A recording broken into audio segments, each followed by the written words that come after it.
Saudara, pelaksanaan pembinaan siswa bermasalah di Barak Militer di Purwakarta, Jawa Barat pada hari kedua diisi dengan kegiatan pendidikan karakter. Kegiatan hari kedua ini, saudara, diisi dengan pembinaan pendidikan karakter dari sejumlah fasilitator yang disiapkan oleh pemerintah daerah di Barak Militer. Sementara itu, ada beberapa pelajar kelas 9 atau 3 SMP yang juga mengikuti ujian kelulusan di Barak Militer. Ujian ini juga dihadiri oleh guru dari sekolah masing-masing.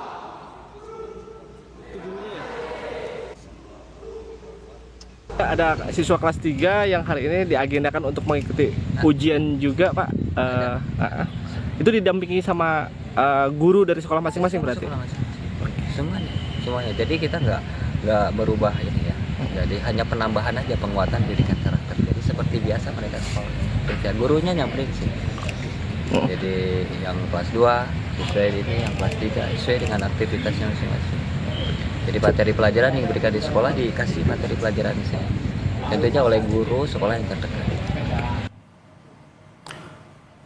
Gubernur Jawa Barat Deddy Mulyadi mengatakan pelaksanaan pembinaan siswa bermasalah di Barak Militer ini sudah memiliki payung hukum karena siswa yang bermasalah diserahkan secara sukarela oleh orang tua dengan menyertakan surat keterangan bermaterai.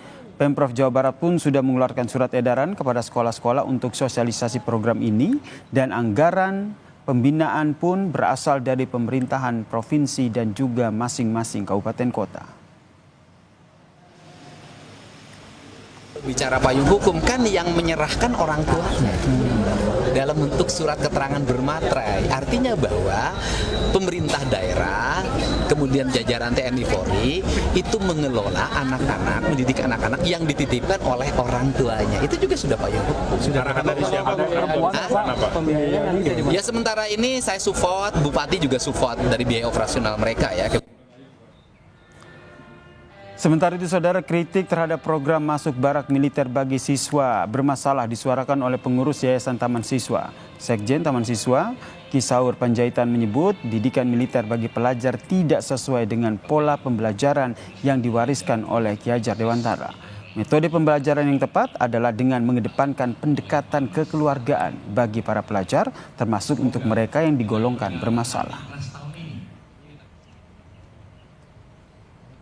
Taman siswa tidak dalam posisi itu. Bahkan taman siswa menentang daripada kegiatan fisik yang keras pada saat itu dengan Belanda, karena taman siswa adalah pendekatannya dengan karakter, dengan kekeluargaan. Anak-anak itu ditarik dengan baik, didapati karena sesungguhnya anak itu memang unik. Anak itu punya kodrat alamnya, sehingga kita bagaimana seorang pamong sebagai guru bisa ngomong anak itu melihat sebenarnya ada masalah apa. Sementara itu, Kota Depok tengah mempersiapkan program pembinaan siswa bermasalah di Barak Militer. Wali Kota Depok, Supian Suri pun tengah membahas masalah teknis seperti lokasi barak yang digunakan. Rencananya akan meminta dukungan kepada jajaran Kostrat Cilodong dan juga Korps Brimob Polri Kelapa II Kota Depok. Kebijakan umumnya sudah keluar, artinya kita akan melakukan itu, tinggal kita berdiskusi tentang teknisnya akan seperti apa. Prinsipnya secara umum tadi satuan yang akan mendidik, kita akan memanfaatkan satuan yang ada di kita, apakah di Kodim, apakah mungkin ada kita punya Panglima Divisi Kostrat yang bisa juga memberikan dukungan, atau punya Brimob, banyak satuan yang bisa kita mensupport. Hanya saja mungkin mekanisme teknisnya akan seperti apa nanti kita diskusikan. Dari awal ini seolah-olah anak-anak ini sudah mendapat diskriminasi. Dia mempunyai hak-hak yang harus kita berikan kepada mereka. Nah, kenapa kita titipkan di Barak Militer? Karena masyarakat percaya, orang tuanya dipercaya. Ketika mereka sudah tidak mampu lagi mengatasi. Program pembinaan siswa bermasalah ke Barak Militer yang dicanangkan Gubernur Jawa Barat Deddy Mulyadi sudah mulai dilaksanakan sejak kemarin. Di Kabupaten Purwakarta, ada 39 anak akan digembleng di Resimen Armet 1 selama 14 hari. Pelajar tingkat SMP sederajat mengikuti pembinaan karakter yang dilakukan anggota TNI. Mereka menjalani tes kesehatan dan psikologi. Bupati Purwakarta, Saiful Bahri bin Zain, menjelaskan program ini bukan program militer, hanya dititipkan di Barak Militer.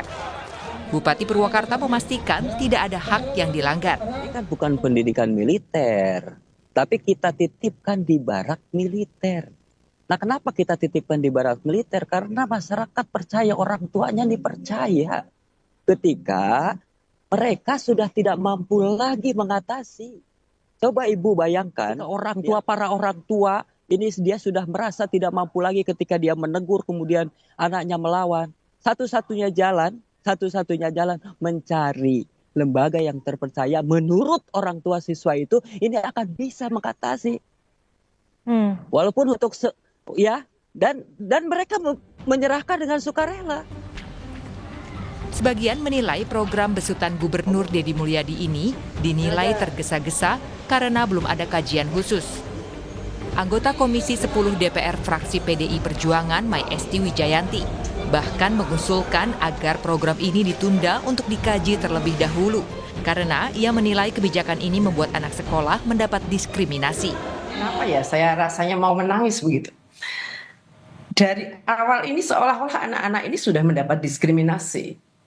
Dia mempunyai hak-hak yang harus kita berikan kepada mereka. Dia juga dilindungi dengan hak-hak perlindungan anak. Sehingga ide ini saya sangat berharap sebenarnya tunda dulu. Lakukan pengkajian secara mendalam. Baru kemudian dieksekusi kalau memang secara kajian itu memungkinkan dan tidak akan berpengaruh besar ke depan. Rencana mengirim siswa bermasalah ke barak militer diusulkan Gubernur Jawa Barat Deddy Mulyadi. Rencananya siswa akan berada di barak militer selama 1 tahun atau minimal 6 bulan jika orang tua siswa berkenan. Selama dibina di barak, siswa tetap diberikan pelajaran akademik. Tim Liputan, Kompas TV.